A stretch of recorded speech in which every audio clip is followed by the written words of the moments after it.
হে everyone, আসসালামু আলাইকুম। স্মৃতিস cooking রুমে আপনাদের সবাইকে আবারও ওয়েলকাম। আজকে আপনাদের সাথে কবুতরের মাংসের একটা দুর্দান্ত রেসিপি শেয়ার করব।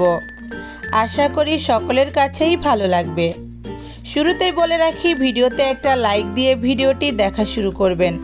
যদি ভিডিওটি ভালো লাগে অবশ্যই একটা কমেন্ট করবেন, আর আমার চ্যানেলটিকে সাবস্ক্রাইব করতে কিন্তু একদম ভুলে যাবেন না। কবুতরের মাংসের আরও একটা দারুণ রেসিপি কিন্তু আমার চ্যানেলে দেওয়া আছে, আমি ডেসক্রিপশন বক্সে লিঙ্কটা দিয়ে দিব, আপনারা চাইলে কিন্তু দেখে নিতে পারেন। চলুন তাহলে কথা না বাড়িয়ে মূল রেসিপিতে চলে যাই। এখানে আমি 2টা কবুতরের মাংস নিয়ে নিয়েছি। মাংসটাকে পরিষ্কার করে ধুয়ে পানি ঝরিয়ে নিয়েছি। এবার আমি চুলাতে একটা প্যান বসিয়ে দিয়েছি এবং তাতে পর্যাপ্ত পরিমাণে তেল দিলাম। তেলটা গরম হয়ে আসলে এর মধ্যে আমি কয়েক টুকরা তেজপাতা দিয়ে দিলাম। তারপরে এর মধ্যে আমি প্রায় 4 টেবিল চামচের মতো পেঁয়াজ বাটা দিয়ে দিয়েছি।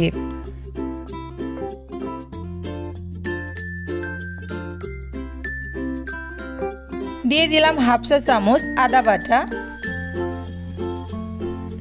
দিয়ে দিলাম 2 টেবিল চামচ রসুন বাটা, এবার দিয়ে দিলাম 2 চা চামচ জিরা বাটা। এবার আমি একটু মশলাটা নেড়ে চেড়ে দিচ্ছি যাতে পুড়ে না যায়।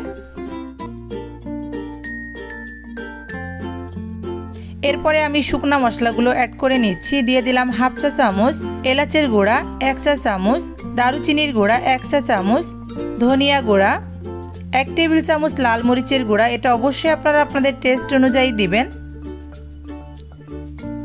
দিয়ে দিলাম 1 চা চামচ হলুদের গুঁড়া, দিয়ে দিলাম টেস্ট অনুযায়ী লবণ। খুব ভালো করে নেড়েচেড়ে এই মশলাটাকে আমি ভেজে নিচ্ছি। যেহেতু আমি বাটা মশলা দিয়েছি এর মধ্যে কিন্তু কিছুটা পানি আছে, তাই আমি এই মশলাটাকে খুব ভালো করে ভেজে নিচ্ছি। কবুতরের মাংসের আরও একটা মজাদার রেসিপি কিন্তু আমার চ্যানেলে দেওয়া আছে, আমি ডেসক্রিপশন বক্সে লিঙ্কটা দিয়ে দিব, আপনারা চাইলে কিন্তু দেখে নিতে পারেন। আস্তে আস্তে পানিটা কিন্তু শুকিয়ে আসছে আর উপরে তেলটা উঠে আসছে, আপনারা দেখলে নিশ্চয়ই বুঝতে পারছেন। চুলার জালটা লোতে রেখে মশলাটা ভেজে নিতে হবে, তাহলে মশলাটা পুড়ে যাওয়ার কোনো ভয় থাকবে না। মশলাটা খুব ভালো মতো ভাজা হয়ে গেলে এর মধ্যে আমি কবুতরের মাংসগুলা দিয়ে দিচ্ছি। কবুতরের মাংসটা দিয়ে আবারও আমি খুব ভালো করে একটু সময় নিয়ে এই মশলাটার সাথে মাংসটা ভেজে নিব। কিছুক্ষণ ভাজা হয়ে গেলে এর মধ্যে আমি নারিকেল দিয়ে দিলাম। নারিকেলের টুকরার পিছনের অংশটা খুব ভালো করে আমি পরিষ্কার করে তারপরে দিয়ে দিয়েছি। এবার আমি ভালো করে নেড়েচেড়ে আরও কিছুক্ষণ ভেজে নিলাম। ভাজা হয়ে গেলে এর মধ্যে আমি পানি অ্যাড করে দিচ্ছি। পানিটা আপনারা ঝোলটা কেমন রাখবেন তার উপরে ডিপেন্ড করে দিবেন। আর কবুতরের মাংস কিন্তু সিদ্ধ হতে বেশি সময় লাগে না, তাই পানিটা একটু বুঝেই দিতে হবে। এবার আমি পানিতে বলক আসা পর্যন্ত অপেক্ষা করছি।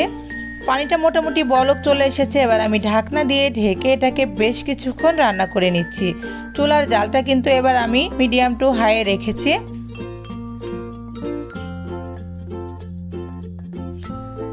বেশ কিছুক্ষণ পরে ঢাকনাটা তুলে আমি এর মধ্যে আগে থেকে কয়েক টুকরা আলু সিদ্ধ করে রেখেছিলাম সেটা দিয়ে দিলাম। একটু নেড়ে চেড়ে ঢাকনা দিয়ে ঢেকে এটাকে আমি আরও বেশ কিছুক্ষণ রান্না করে নিচ্ছি। বেশ কিছুক্ষণ পরে দেখুন ঢাকনাটা তুলে ঝোলটা কিন্তু অনেকটাই টেনে এসেছে।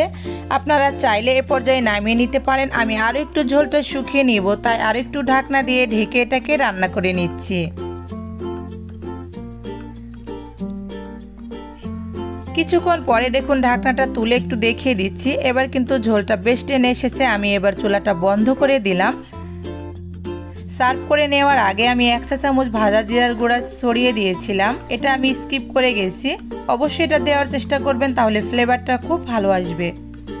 দেখুন আমি গরম গরম কিন্তু সার্ভ করে নিয়েছি। এটা দেখতে যেমন লোভনীয় হয়েছে, খেতেও কিন্তু এটা অনেক মজা। আপনারা বাসায় এই রেসিপিতে একবার ট্রাই করবেন। গরম ভাতের সাথে, রুটি, পরোটা কিংবা খিচুড়ির সাথে এটা খেতে দুর্দান্ত লাগে। এতক্ষণ কষ্ট করে আমার সাথে থেকে আমার এই ভিডিওটি দেখার জন্য আপনাদের সবাইকে অসংখ্য ধন্যবাদ। আমার চ্যানেলের নতুন বন্ধুদের কাছে একটাই রিকোয়েস্ট, আমার চ্যানেলটিকে অবশ্যই সাবস্ক্রাইব করবেন এবং পাশে থাকা বেল বাটনটিতে ক্লিক করে রাখবেন যাতে করে সহজ সহজ রেসিপিগুলো সবার আগে আপনার কাছে পৌঁছে যায়। সবাই ভালো থাকবেন, সুস্থ থাকবেন।